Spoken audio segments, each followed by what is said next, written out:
नमस्कार दोस्तों, स्वागत है आपका हमारे YouTube चैनल मंजिल ऑनलाइन गुरु पर।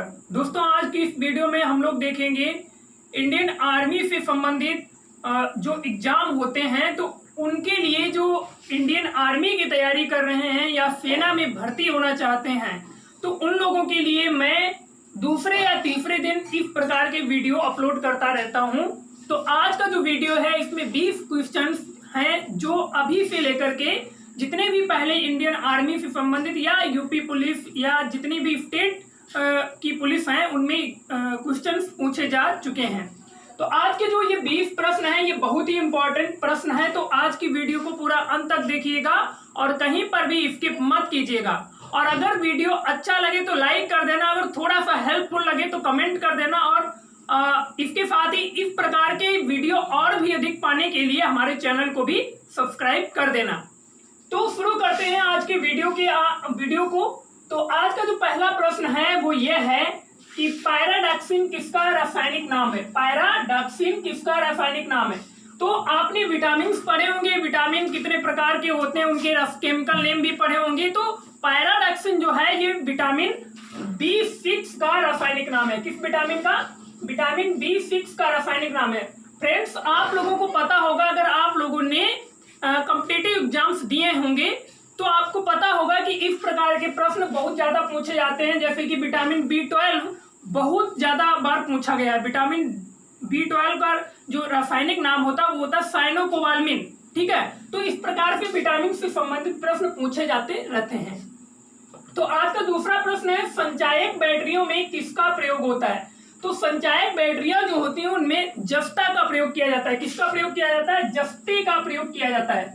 ठीक है, प्रश्न नंबर 3 है, सिंधु घाटी के लोग किस वृक्ष की पूजा करते थे। ये प्रश्न जो है एंशिएंट हिस्ट्री से है। तो एंशिएंट हिस्ट्री जो है इससे भी प्रश्न पूछे जाते हैं और सबसे ज्यादा जो प्रश्न पूछे जाते हैं वो मॉडर्न हिस्ट्री से पूछे जाते हैं। ठीक है, तो ये भी प्रश्न इंपॉर्टेंट है, जो सिंधु घाटी के लोग थे वो किस वृक्ष की पूजा करते थे। तो अगर आपने पहले पढ़ा होगा तो पता होगा, अगर नहीं पढ़ा है तो मैं आपको बता रहा हूं। सिंधु घाटी के लोग पीपल वृक्ष की पूजा करते थे। किस वृक्ष की पूजा करते थे? पीपल वृक्ष की पूजा करते थे। प्रश्न नंबर 4 है, भूमध्य सागरीय जलवायु प्रसिद्ध है। आपको शायद पता होगा, अगर आपने हमारा जो वीडियो देखा होगा दक्षिण अमेरिका महाद्वीप का, तो वहां पर मैंने आपको बताया था भूमध्य सागरीय जलवायु प्रदेश। तो भूमध्य सागरीय जलवायु प्रदेश जो है ये किसके लिए फेमस होता है? तो जितने भी रसदार फल होते हैं इनकी खेती के लिए बहुत ज्यादा अच्छी ये जलवायु होती है। भूमध्य सागरीय जलवायु किसके लिए प्रसिद्ध होती है? रसदार फलों की खेती के लिए प्रसिद्ध है। इतना याद रखिए आप लोग। तो प्रश्न नंबर 5 है, अंतरराष्ट्रीय न्यायालय का मुख्यालय कहाँ है। अंतरराष्ट्रीय न्यायालय, जैसे हमारा राष्ट्रीय न्यायालय क्या है? सुप्रीम कोर्ट है। ठीक है, उसी प्रकार एक पूरे विश्व का न्यायालय होता है जिसे हम लोग अंतरराष्ट्रीय न्यायालय कहते हैं। तो उसका मुख्यालय है द हेग में। कहां पर? द हेग में अंतरराष्ट्रीय न्यायालय का मुख्यालय है। प्रश्न नंबर 6 है, बंगाल का विभाजन कब हुआ। बंगाल विभाजन कब हुआ? तो बंगाल विभाजन हुआ था 1905 ईस्वी में। कब हुआ था? 1905 ईस्वी में बंगाल विभाजन हुआ था। प्रश्न नंबर 7 है, किस नदी को चीन का शोक कहते हैं। चीन का शोक, अभी चीन और भारत के बीच में बहुत ज्यादा तनाव है। ठीक है, तो युद्ध जैसे हालात उत्पन्न हो गए हैं, क्योंकि चीन जो है अपनी चालों से बाज नहीं आ रहा है और भारत चाहता है एक शांति बनी रहे। भारत ये चाहता है कि दोनों देशों के बीच में शांतिपूर्वक जो संबंध है वो अच्छे से बने रहे, लेकिन चीन अपनी चालों से बाज नहीं आ रहा है। उसने हमारे देश के 20 सैनिकों को हमारे 20 सैनिक जो हैं वो शहीद हो गए हैं लड़ाई में। तो हमारे देश की भी सेना ने क्या किया कि मुंहतोड़ जवाब दिया है। उनके भी काफी अधिक सैनिक हताहत हुए हैं, ऐसा सूत्रों के द्वारा पता चला है। तो चीन का शोक किसे कहा जाता है? वांगहो नदी को चीन का शोक कहा जाता है। ठीक है, वांगहो नदी को चीन का शोक कहा जाता है। प्रश्न नंबर 8 है, भारत का संविधान कब से लागू हुआ। तो यहाँ पर कंफ्यूजन ये उत्पन्न हो जाता है दोस्तों कि भारत का संविधान कब लागू हुआ।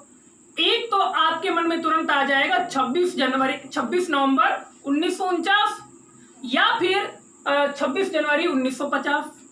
तो ये जो दो डेट हैं इनको अभी हम क्लियर करते हैं। देखिए जो 26 नवंबर 1949 है, इस दिन संविधान के कुछ अनुच्छेद ही लागू किए गए थे। अब संविधान तो तैयार हो गया था 26 नवंबर 1949 को बन करके, लेकिन ये जो 26 जनवरी 1950 की तिथि है इसे क्यों चुना गया? क्योंकि 26 जनवरी 1950 26 जनवरी वाले दिन ही 26 जनवरी 1929 ईस्वी को जो लाहौर अधिवेशन हुआ था वहां पर स्वतंत्रता का ऐलान कर दिया गया था, आजादी का ऐलान कर दिया गया था। ठीक है, तो इसी की वजह से स्वाधीनता दिवस मनाया गया था 26 जनवरी 1929 ईस्वी को, यानी कि अब से हम स्वतंत्र हैं ऐसा माना गया था। तो इसीलिए 26 जनवरी 1929 ईस्वी को स्वाधीनता दिवस मनाया गया। तो इसी कारण 26 जनवरी 1950 वाले दिन संविधान को लागू किया। 26 जनवरी की तिथि इसीलिए चुनी गई। तो पूर्ण रूप से यहाँ पर जब भी क्वेश्चन आएगा भारत का संविधान कब से लागू हुआ, तो आप हमेशा 26 जनवरी वाली डेट को ही सही ऑप्शन मानेंगे। प्रश्न नंबर 9 है उत्पाद शुल्क किस पर लगाया जाता है? देखिए इसका नेम ही ऐसा है कि आप आंख मूंद करके सही आंसर टिक कर देंगे। उत्पाद शुल्क किस पे लगाया जाएगा भाई? उत्पादन जो करेगा उस पर लगाएगा, जो उत्पादित किया जाएगा। ठीक है, यानी कि उत्पादन पर उत्पाद शुल्क लगाया जाता है। प्रश्न नंबर 10 है सर्वेंट्स ऑफ इंडियन सोसाइटी, ये एक संस्था थी। ठीक है, सर्वेंट्स ऑफ इंडियन सोसाइटी के संस्थापक कौन थे? तो इसके संस्थापक थे गोपाल कृष्ण गोखले। कौन थे? गोपाल कृष्ण गोखले थे। सर्वेंट्स ऑफ इंडियन सोसाइटी, इसके संस्थापक कौन थे? गोपाल कृष्ण गोखले थे। आज का 11वां क्वेश्चन है भारत में शासन करने के अवशिष्ट अधिकार किसके पास हैं? देखिए प्रश्न थोड़ा घुमा करके पूछा गया है, लेकिन इसका सीधा सा अगर प्रश्न किया जाए तो भारत में जो अवशिष्ट शक्तियां हैं, कुछ ऐसे विषय होते हैं जिनका उल्लेख भारतीय संविधान में नहीं किया गया है। तो ऐसे जो सब्जेक्ट हैं जिन पर जो केवल केंद्र सरकार के पास है। देखिए संविधान में 3 अनुसूचियों का 3 सूची हैं। एक तो केंद्र सूची के विषय हैं, कुछ राज्य सूची के विषय हैं और कुछ समवर्ती सूची के विषय हैं। ये जो 3 सूची हैं, इनके अलावा जो ऐसे सब्जेक्ट हैं जो इन 3 सूचियों में नहीं वर्णित किए गए, तो उन्हें अवशिष्ट विषय कहा जाता है। तो अवशिष्ट जो अधिकार होते हैं वो किसके पास है? भारत में केंद्र सरकार के पास सारे के सारे अवशिष्ट अधिकार हैं। प्रश्न नंबर 12 है वित्त आयोग की नियुक्ति कौन करता है? तो वित्त आयोग जो होता है उसकी नियुक्ति हमेशा भारत का प्रेसिडेंट करता है, भारत का राष्ट्रपति करता है। ठीक है, वित्त आयोग जो होता है उसका जो नियुक्ति कौन करता है? भारत का राष्ट्रपति करता है। प्रश्न नंबर 13 पोंग बांध किस नदी पर है? पोंग बांध जो है वो ब्यास नदी पर है। किस नदी पर? देखिए इस प्रकार के जो बांध वाले प्रश्न हैं इनसे ज्यादा क्वेश्चन पूछे जाते हैं, ज्यादा क्वेश्चन नहीं पूछे जाते, लेकिन इनको सीधे सीधे आपको रट लेना है।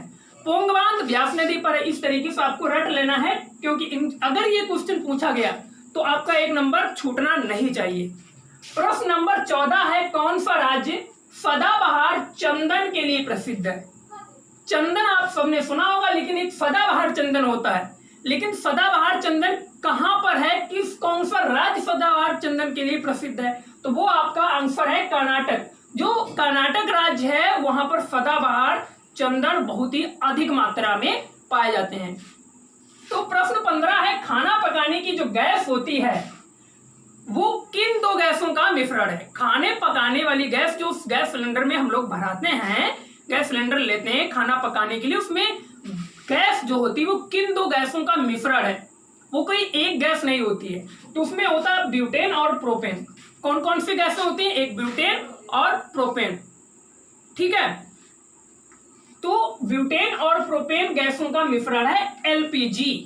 ठीक है, जिससे हम लोग खाना पकाते हैं। प्रश्न नंबर 16 है औरंगजेब ने किस सिख गुरु की हत्या करवाई थी? तो औरंगजेब जो था बहुत ही फेमस शासक था, बहुत ताकतवर था। इसने अंग्रेजों को कई बार ऐसा लताड़ा कि अंग्रेज भागकर चले गए। मैंने अभी इससे पहले जो वीडियो बनाया था भारत में यूरोपीय शक्तियों का आगमन, तो वहां पर हुगली में अंग्रेजों को औरंगजेब ने पहले तो बसने की अनुमति दे दी और यहां तक कि व्यापार में भी छूट प्रदान कर दी। लेकिन बाद को क्या होता है, अंग्रेज हुगली को लूट लेते हैं, यानी कि जहां पर जिसने बसने को बोल दिया और वहीं के लोगों को अंग्रेजों ने लूट लिया। तो औरंगजेब को गुस्सा आता है। औरंगजेब क्या करता है, ऐसा इनको खदेड़ता है, ऐसा मारता है कि अंग्रेज हुगली को ही छोड़ देते हैं और हुगली छोड़ करके भाग जाते हैं। तो इतना ताकतवर शासक था। इसकी मृत्यु 1707 ईस्वी में हुई। अगर 20-25 साल और रुक जाता तो देश का कुछ नक्शा और ही होता। तो चलिए, औरंगजेब ने किस सिख गुरु की हत्या करवाई थी, वो थे गुरु तेग बहादुर। और ये हत्या कब करवाई थी, किस सन में करवाई थी, तो 1675 ईस्वी में इनकी हत्या करवा दी थी। 1675 ईस्वी में गुरु तेग बहादुर की हत्या करवाई थी औरंगजेब ने। प्रश्न नंबर 17 है, गुलाम वंश का संस्थापक कौन था, तो गुलाम वंश का संस्थापक था कुतुबुद्दीन ऐबक। कौन था, कुतुबुद्दीन ऐबक जो था उसने गुलाम वंश की स्थापना की थी और ये गुलाम वंश का पहला शासक था। प्रश्न नंबर 18 है, सांची का स्तूप किसने बनवाया था, तो सांची के स्तूप के विषय में आप लोगों ने पढ़ा होगा। कक्षा 6, 7, 8 की जो महान व्यक्तित्व की किताबें आती थी उनमें भी इसका वर्णन हुआ करता था और हिस्ट्री में भी इसका वर्णन है कक्षा 6, 7, 8 की किताबों में। तो सांची का स्तूप आपने देखा भी होगा चित्र में भी कहीं कहीं। तो उसका निर्माण किसने करवाया था, उसको किसने बनवाया था, तो अशोक महान, जिसे हम लोग कहते हैं अशोक सम्राट अशोक ने सांची के स्तूप का निर्माण करवाया था। प्रश्न नंबर 19 है, आईने अकबरी। ये एक ग्रंथ है आईने अकबरी। तो आईने अकबरी किसके द्वारा लिखी गई थी, तो आईने अकबरी जो है ये अबुल फजल ने इसको लिखा था। किसने, अबुल फजल के द्वारा आईने अकबरी का लिखा गया था। ठीक है, आईने अकबरी को किसने लिखा, अबुल फजल ने। आज का लास्ट क्वेश्चन है और बहुत इंपॉर्टेंट क्वेश्चन है। ये जो योजना है बहुत बार पूछी गई परीक्षाओं में कि कोयना परियोजना किस नदी पर है और किस राज्य में है। कोयना परियोजना किस नदी पर है और किस राज्य में है, तो इसका सही आंसर हो जाएगा महाराष्ट्र में है। और ये जो परियोजना है इसका नाम क्या है, कोयना परियोजना। तो हमेशा याद रखिए, ये जो कोयना परियोजना जब भी आ जाए, नदी पूछी जाए, तो कोयना नदी पर ही स्थित है। ठीक है, तो यहां तक आपको समझ में आया होगा। आज के जो 20 प्रश्न है, अगर आपको अच्छे लगे तो आप अपने मित्रों को शेयर कर दीजिए जल्दी से जल्दी ये वीडियो, और अच्छा लगा तो जल्दी से जल्दी कमेंट करके आप लोग कमेंट भी कर दीजिए और चैनल को सब्सक्राइब कर दीजिए इस प्रकार की वीडियो और भी पाने के लिए। तो मिलेंगे नेक्स्ट वीडियो में, तब तक के लिए दीजिए इजाजत, नमस्कार।